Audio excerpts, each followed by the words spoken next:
Hello everybody and welcome back yet again to the green room that is basically my sanctuary.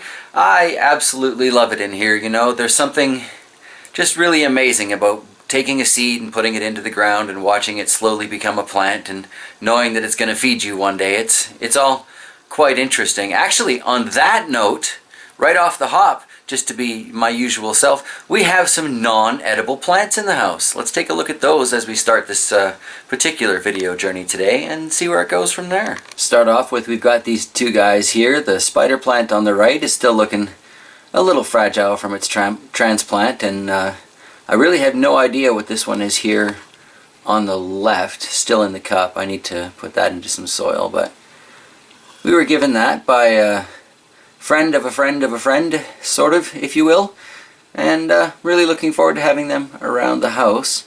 Also got something called an umbrella plant. I believe that's what they said anyway. This is a very interesting little thing. I have no idea how to care for it, haven't done my due diligence and research on that yet, but it's kind of cool, kind of cool. We'll see how it does. Well, maybe it'll stick around, get some updates on that in the future. We shall see, we shall see. Suffered a bit of a tragedy a few days ago with this Tabasco plant. It just kind of overnight went from, my, that plant's looking nice and happy, to, oh, I think it just died. So the Tabasco is no longer with us in the shrine, but we've still got a few others here that are doing just fine. Started pulling those old dead leaves off those two pimento peppers in the back, and they're showing some nice new growth, so I'm excited for them.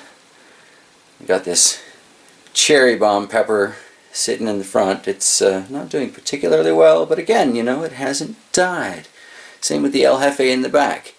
Not looking amazing, but still not dead. Alright, now y'all have given me some excellent advice in regards to lighting and 6500K and things like that, light spectrums that I need to get. I still haven't got any fluorescent light bulbs, but I have found a few 10 watt LEDs that are running in the 5000K range, or the, yeah, 5000K, that's just weird to say. But anyway, yeah, and I've replaced a few of the bulbs that I had in here that were apparently only running at 2700. So, you know, thanks for that advice. It's making an obvious difference in the kale, and I'll show you that right now, actually.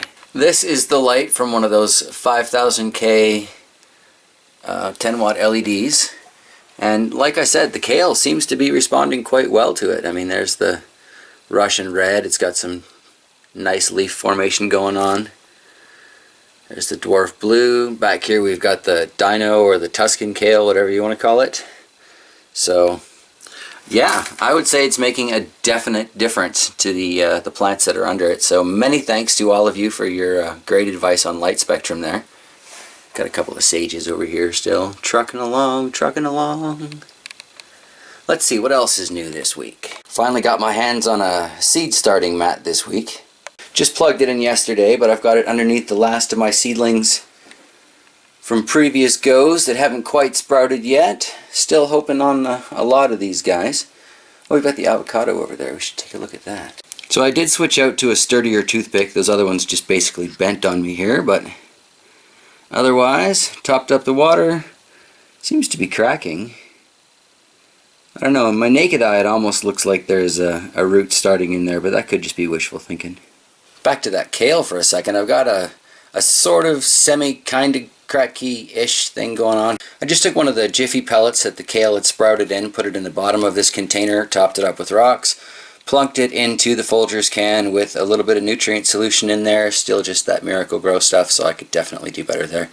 But it looks like this one is going to survive, and I didn't really mess with the roots, so it should be a much healthier plant than last time. Let's take a look at its company down here. This is all under a 17 watt, probably 5000K. I didn't actually check the light spectrum on this one. It said daylight, so I went with it. Look at that pumpkin. That thing has just shot right out. Now, I've gotten a lot of advice and warning, really, that these guys are going to be hard to transplant. Appreciate that, but I'm going to take my chances anyway. Oh, how cute is that? Asparagus seedlings. Now there's a long-term crop, but I don't mind. Here to stay. So got a lot of different seedlings coming up though. Very exciting. Lots of the different pepper varieties are still coming up. Still waiting on them. Got this okra over here that hasn't thrown its seed shell yet. Might just have to do a replanting there, but not too worried about that. Lots of time still, lots of time still. But yeah, that change over to the light spectrum, even though it's not 6500, it's only 5000, it's still making a definite difference. I switched a couple of the light bulbs in that Hydra too, because they were running at 2700. And they do seem to be doing a little better, aside from the poor Tabasco pepper. That's a shame. Got kale all over the house. There's one of each different variety there on the left. And then we've got some Fatali peppers that are starting to sprout up, so that'll be nice. And the Hungarian yellow wax peppers. I think those are supposed to be nice hot pepper, so that'll be nice. The orange fugo has finally started to sprout, so that's excellent. That was a very cool pepper to grow. I enjoyed that one. Sadly, the pea keeled over and died. The bean did as well, but that's life, you know. Again, I can replant.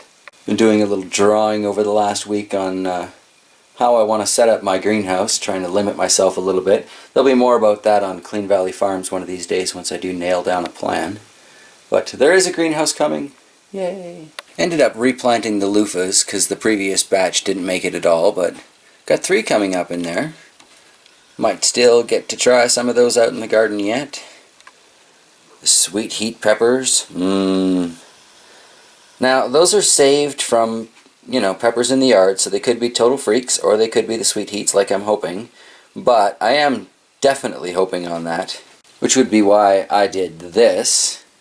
Got 2 18 egg trays filled up and planted out with more of those sweet heat seeds.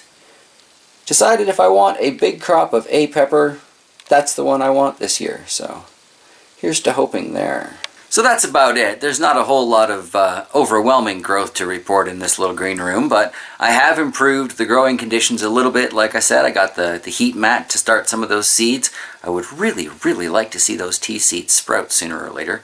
And I did change up some of my light bulbs to closer to the growing spectrum that I need. So there are improvements going on, and hopefully there will continue to be.